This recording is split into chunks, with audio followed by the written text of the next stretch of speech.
Welcome along.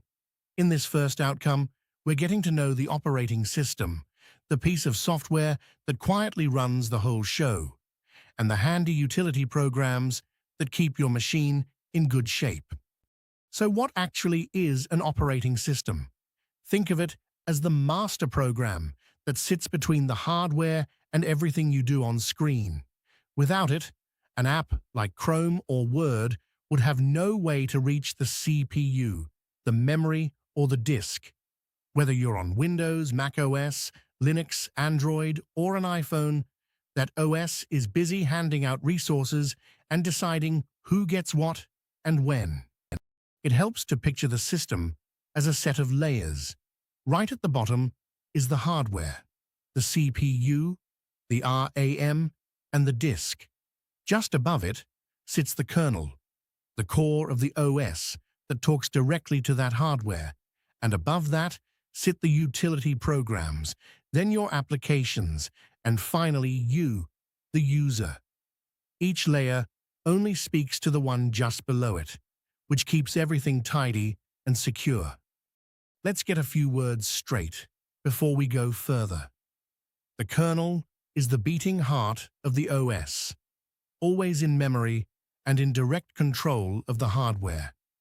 A process is simply a program that's currently running, along with the resources it's using. A driver is the small piece of software that lets the OS talk to a particular device, and the interface is how you reach it all, whether by typing commands or clicking with a mouse. The kernel doesn't do everything itself. It coordinates a team of specialists, each with one job. The loader brings programs into memory.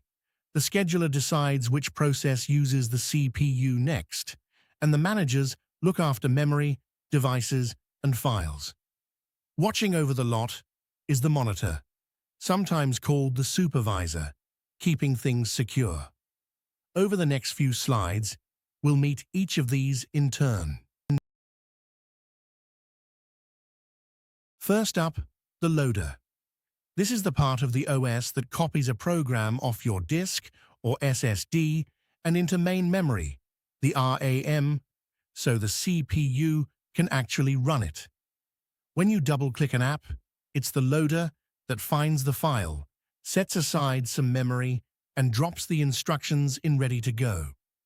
There's even a special one called the Bootstrap loader that fires up at startup to load the OS itself. Without it, your programs would just sit on the drive doing nothing. Next, the monitor, also known as the supervisor or executive.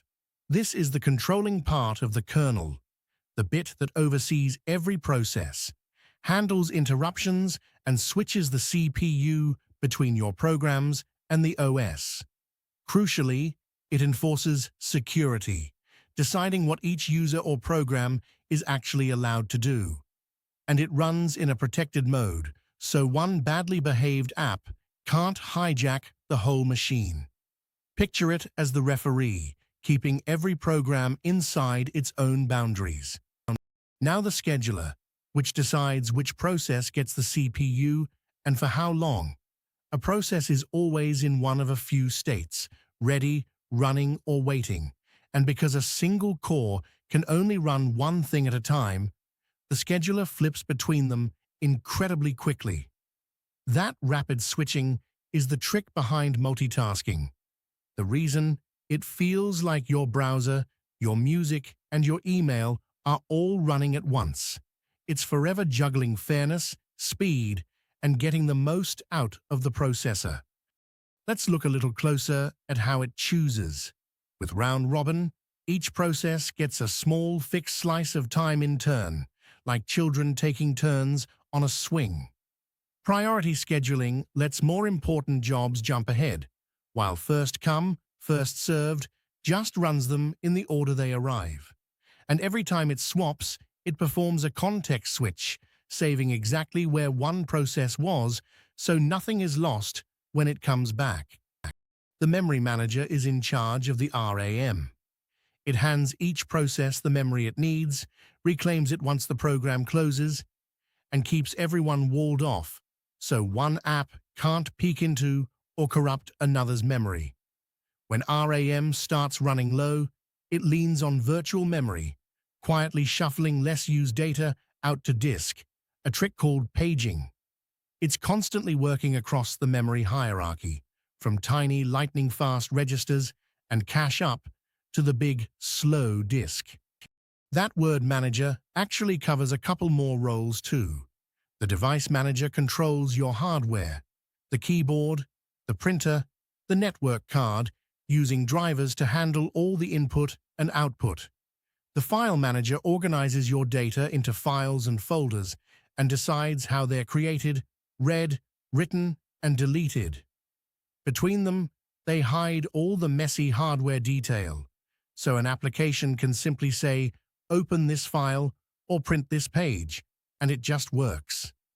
The kernel offers a few more services that back up those main elements.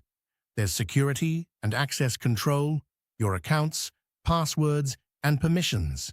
There's networking, letting the machine chat over a LAN or the internet using protocols like TCP/IP. And there are background system services quietly keeping the OS ticking over. And the interface, whether a CLI or a GUI, is simply how you reach all of it. Let's tie it together with a real example. A student double-clicks the Chrome icon on a Windows laptop. The loader finds chrome.exe and copies its code into RAM. The memory manager reserves that space and protects it, and the scheduler drops the new process into the ready queue and sends it to the CPU. Meanwhile, the device manager drives the screen, keyboard, and network card as the page loads, and the monitor watches over the whole thing, checking the user is allowed to run it. All of that from a single click. Before we move on, here's the quick mental summary. The loader opens your apps when you click them. The monitor keeps everything stable and separate. The scheduler shares out CPU time, so lots of programs seem to run at once. And the managers make sure files save, printers work, and the machine doesn't crash. 4 jobs, 1 smooth-running computer. Now, let's switch to utility programs. These are the small tools, often bundled with the OS, that help you maintain, protect, and tune your computer. They're not the apps you work in day to day. Instead, they keep the system healthy, so those apps run well. Think of the built-in ones on Windows, like Disk Cleanup, Windows Security, and File Explorer. There's quite a toolkit here. Antivirus finds and removes harmful software. Disk Cleanup clears out junk files to free up space, and backup and restore copies your data so you can get it back after a mishap. File compression shrinks things into archives like a zip file. And there are others too. Defragmenters, system monitors, and data recovery tools, each keeping the machine healthy in its own way. Let's take the first few in a bit more detail. Antivirus, such as Microsoft Defender, scans for, blocks, and removes viruses and other malware. Disk Cleanup sweeps away temporary files and caches to reclaim storage. Backup and Restore makes copies of your files so they survive loss, theft, or failure.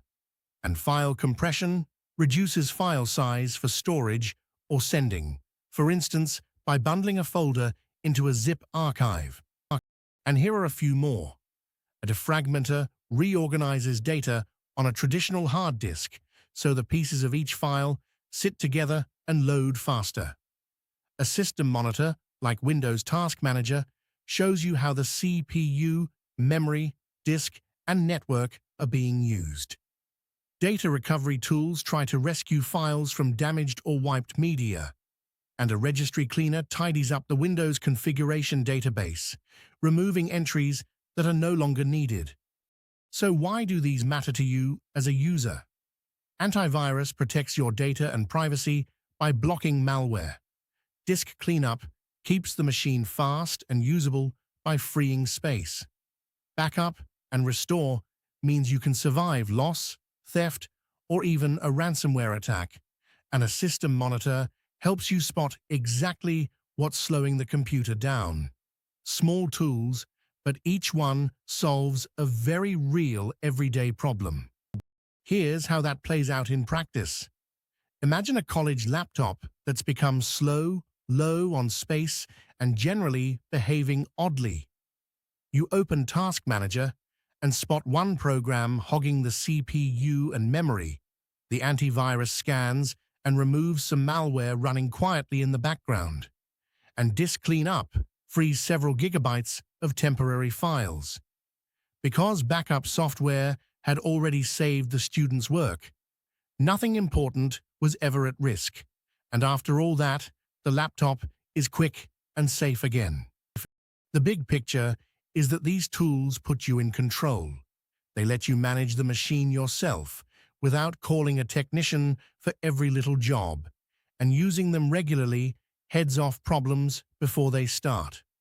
Backups and antivirus especially guard against the nasties, data loss, and cyber attacks like ransomware.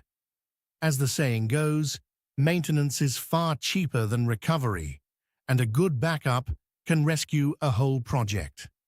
Let's pull this outcome together.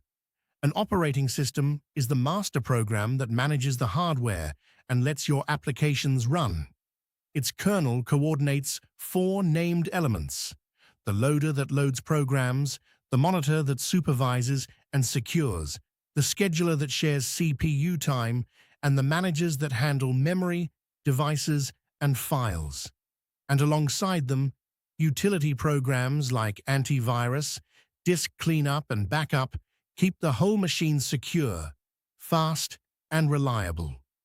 That brings us to the end of this outcome, where we've seen how an operating system runs the machine and how everyday utilities keep it healthy. If you'd like to dig deeper, the reading list points you to some superb texts. Silberschatz, Tannenbaum, and Stallings are the classics on operating system concepts and design. For something more practical, Microsoft Learn covers the Windows commands. The Linux Documentation Project is a great free reference, and the National Cybersecurity Center offers real-world guidance on malware and ransomware. Do take a look at the case studies too, and remember to reference any UK Versity slides you use in your own work.